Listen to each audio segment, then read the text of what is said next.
Женская профессиональная косметика для волос Constant Delight. Красота бесконечна.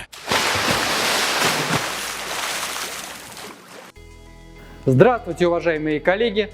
Меня зовут Александр Куватов.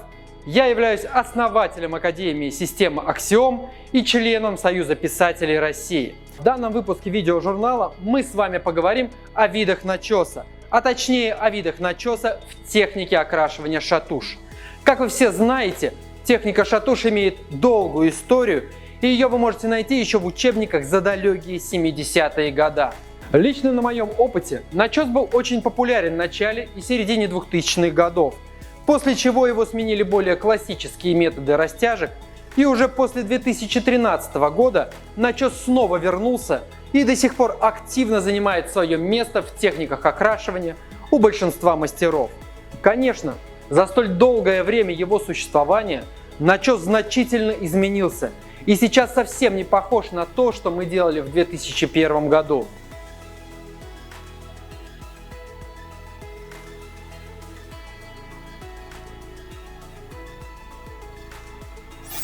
А как давно вы, мои уважаемые коллеги, работаете с данной техникой? Напишите в комментариях о том, с какого типа начеса вы начали свою практику и как часто применяете данную технику.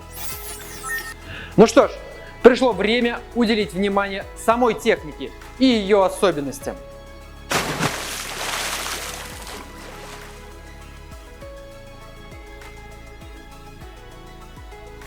Необходимо выбрать крупную прядь.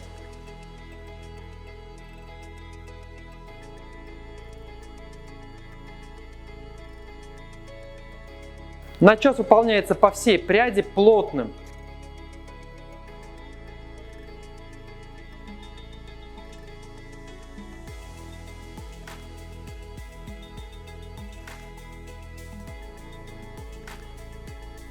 Нанесение красителя делается поверхностно и вбивается только в верхней части пряди, то есть на концах. Плотный начес дает возможность не попадать на корень и задавать растяжку, не выполняя как таковую ее. Метод активно применялся на все длины волос, однако при работе с длинными волосами была огромная проблема вычесать начес. Чаще всего именно в этот момент происходила максимальная травматичность волоса. На данный момент этот метод применяется только на средней длине от 15 см и менее. Для длинных волос с учетом современных техник данный вариант начеса не лучший выбор.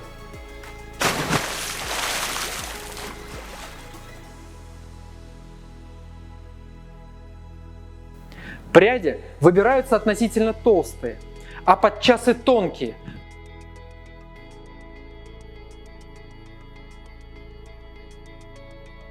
При помощи расчески вбиваем все короткие волосы в начес у корней. То есть, в отличие от предыдущего поколения, мы стали хорошо стягивать волосы в корень, чтобы более контрастно осветлить длину. Метод стал позволять работать с длинными волосами более аккуратно и не травмировать их механически. Однако, осталось две основные проблемы. Первая. Невозможно сделать растяжку близко к корням без наличия ассистента, а его, как мы понимаем, у большинства мастеров нет.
Оба варианта дают возможность быстро работать с любой длиной.